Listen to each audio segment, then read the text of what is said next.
Leo from Fishy News, and we wanted to dive further into the drag world. So we took the time to interview a few fabulous drag kings and queens. Let's hear what they have to say. What is it like in and out of drag for your masculinity and femininity? I'm comfortable in both my femininity and masculinity. It's not really a big deal to me. I'm comfortable as Jamie, but I'm more comfortable as Spiky, so it's more about embracing myself the way that I am. Being gender fluid, femininity and masculinity are both fluid ideas in my eyes. While in drag, I present myself the way I do because I feel that is my best self. My femininity in drag may shock some people because of how blunt I am. As Brian, I guess you could say I could fit the sad clown stereotype. Most of the time I present myself as happy, but I do experience those emotional dark times, like everyone else. How important is sex versus gender in portraying the opposite sex character? I think the best way to explain this is from the mouth of my good friend RuPaul. Drag is making fun of an identity. We are shapeshifters. We may perform as one gender, but our sexuality and biological gender opinions can change from person to person. Do you consider your drag a performance or who you are as an individual?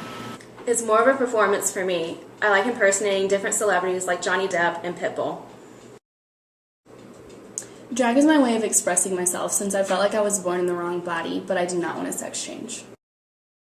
I'd consider my drag as a part of who I am. Like I said, Brian is a pretty dark and emotional guy. Katya has really helped me be more comfortable in life and improve my positivity. How do gender roles affect your life in and out of drag?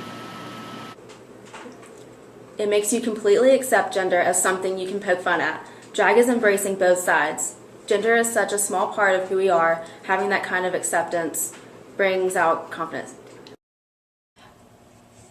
Honestly, the idea of gender isn't important to me at all. Gender has become such a black and white idea in society. What is your definition of drag? Drag, in my opinion, is an art form. There's so many different categories and ideas of drag that allow anyone who's interested in the subject to participate.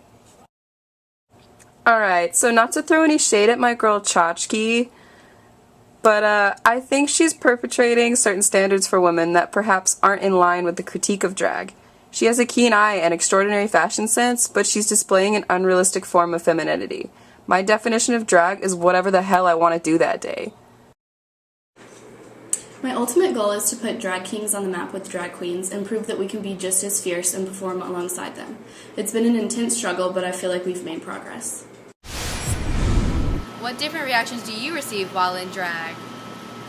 People saw me on RuPaul's Drag Race and assume I was this bitchy character.